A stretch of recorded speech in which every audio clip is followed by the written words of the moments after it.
Here we are with Malu. We're practicing our patient sit right now. So I have a nice short but loose leash. My shoulder is rolled back and my hand is by my back pocket. And we're just practicing sitting here calm, cool, and collected while we wait for the traffic to clear before we cross the road to go for our training walk.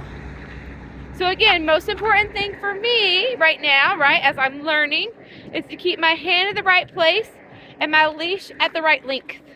And then anytime Malu creates pressure, I'm going to use one of my 5 tools. You just saw one was a reset. I'm waiting for her to actually create pressure because she's doing an awesome job. You can see there's this nice loose J right here. And I'm just waiting for Malu to create pressure and then I can show you the tools. There. Here, we'll do a reset. So I just lift up the weight of an apple, very slight pressure, and I'm waiting for Malu to put her bum down. As soon as her bum goes down, that pressure is released. This exercise is super important. I don't always do it when there's pressure on the leash. Sometimes I just do it for fun. I try to do it at least a dozen times every time we're on a walk. And I sit here for anywhere from 2 seconds to 20 minutes. I'm wanting Malu to learn how to chill. I want to be able to go to a restaurant and her sit beside me while we have dinner. I want to be able to tie my shoe. I want to check my mail, talk to a neighbor, whatever that is, and just have this calm, cool, collected relationship. I want to be able to chill here and talk with my neighbor about how the weather was without my dog barking or pulling or doing circles or whatever. And we're just chilling here. We're actually in front of Rough Life here. Which direction? There it is. And so this is a really good place to work on sitting calm, cool, and collected because she knows there's friends inside. She knows what it's like over there and she really loves it. And there's also dogs and people getting in and out. So this is a great place for me to practice this with a little more distractions than what we normally would have. We're gonna go for our walk. Here's a flick. It's just an abrupt little flick. We learned that one yesterday, right? We also learned how I can do zigzags. I just literally zig and zag. I couple it with a little flick. So I'm just getting Malu to pay attention to me. This tool is super helpful if you're trying to get to a destination, but she's super excited to get to it.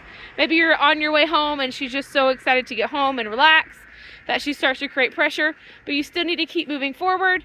So those zigzags are a great tool. Here we just have this nice loose leash. Malu's doing a great job. Another one of my tools is a rollback, and that's just where I take 2 steps back, 1, 2.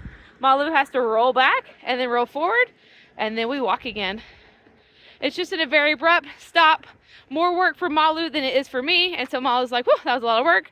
I'm hot and tired already. Like, I really don't want to have to work that hard. I'll make it so there's no pressure on that leash so that I can not have to work that hard. Malu does have a tendency, and if you can tell, she likes to put her head right on my leg.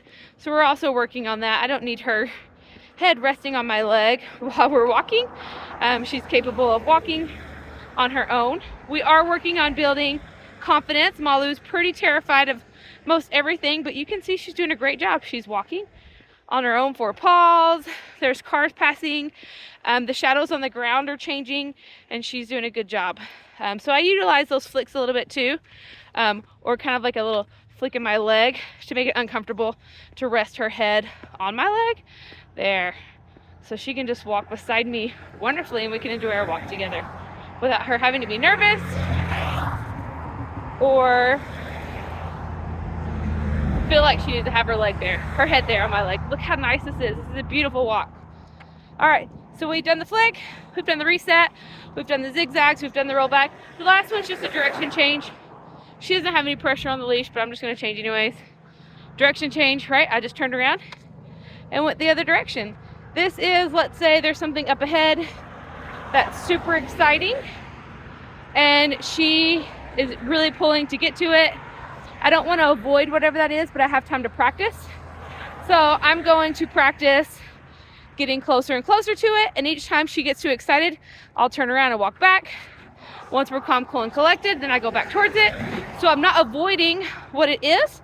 I'm waiting until we can walk past it, calm, cool, and collected. Does that make sense? So sometimes it's kind of like a ping pong. 10 steps forward, 2 steps back, 20 steps forward, 10 steps back, 30 steps forward, and then pretty soon I've passed it and she's been able to walk past it, calm, cool, and collected. and we learned something. So those are our 5 tools. We're just going to practice now, just continuing on this long walk.